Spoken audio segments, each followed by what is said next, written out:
everyone, LosingDrea here, and today I'm going to show you guys how to make, or how I make my bulletproof coffee. I don't know how other people do it. I've seen some people do more than the amount that I'm going to do with you guys. Chico, not now. Maybe give them something to eat. Hello beautiful people, LosingDrea here. So today I'm going to try to show you guys how I make my bulletproof coffee. Please excuse Chico in the background should he make some noise. There's also a humming. It's my air fryer. I showed you guys in another video just a short little food prep tour. Might be doing more of those in the future, but in the meantime, just realized I have some guacamole on my counter. I made some of that in my food prep, but I didn't show you. But anyways, this is how I make my bulletproof coffee. I'm not sure how like other people do theirs, but I'm going to try to do this the best I can with what I have. I have a makeshift tripod here. So anyways, this is the Kerrygold butter. Kerrygold butter, and this one is the salted, but the silver package will be the unsalted.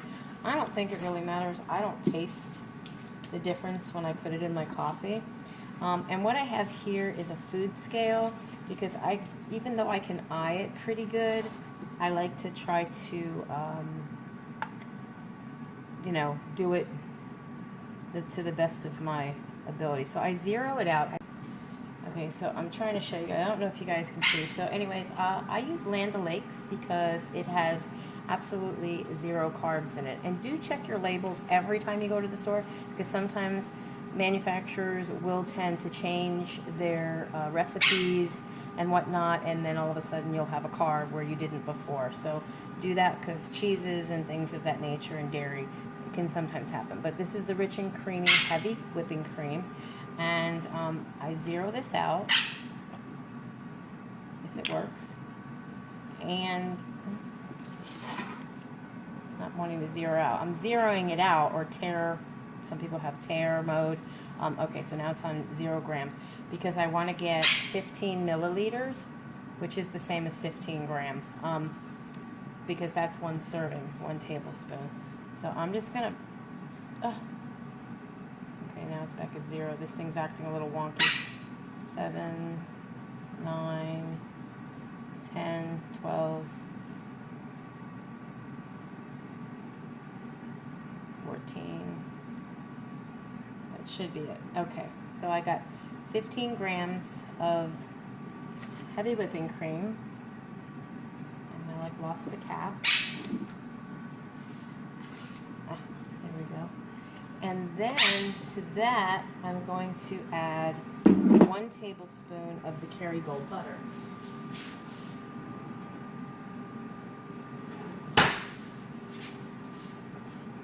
Usually I'm good at eyeing this. There is markings somewhere on the package that show you, you know, how much is a tablespoon, but I'm pretty good at eyeing it for the most part. So I'm going to zero it again, unless you just want to count 30.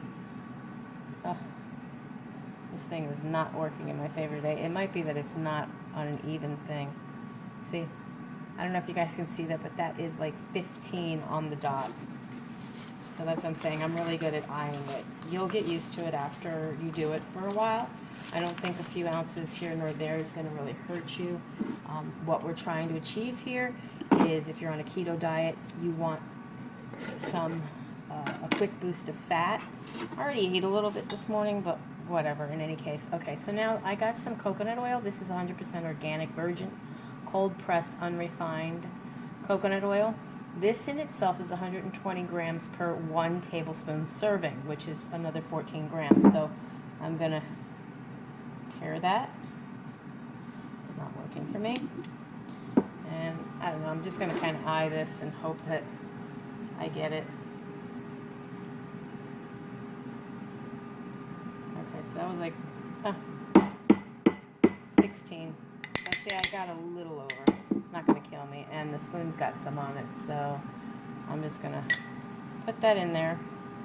And so I have my 1 tablespoon of Kerrygold butter, my 1 tablespoon of coconut oil, my 1 tablespoon of heavy whipping cream, and then I'm going to use this This is the Great Value brand, liquid no calorie stevia, and I love this stuff. I got it the first time. I was told from reading some stuff that it's better to have liquid sweetener than the powdered, because the powdered has other stuff in it, and this does not spike your glycemic levels. So don't have to have the scale anymore. We're actually done with that. I'm going to turn it off and get it out of here.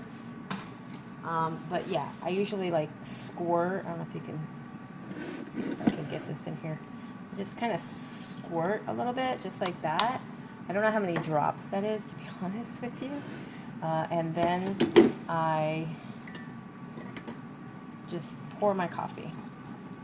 And I don't make coffee probably as dark as other people do. Mom and I drink coffee all day long in our house, and I will usually fill up the line to 12 on the coffee pot, and then we use a level. Some people like their coffee really dark, but we use one of these scoops, and usually fill the scoop up on the inside here to just where the handle, those two little lines in the handle are. So I don't even fill it up all the way. And it's not too light. It makes a nice, very robust cup of coffee. We use Maxwell House coffee. This is the coffee that we love. Let me see if I can get this in here. I know I'm showing you too many things at once, but Maxwell House, the original roast medium blend. We go through a lot of this, her and I. So yeah, okay, so you can see all the fats and everything in the coffee. And I could sit here and I can stir it. It will stir. Sometimes what I like to do is pour it back and forth from another cup that's much bigger.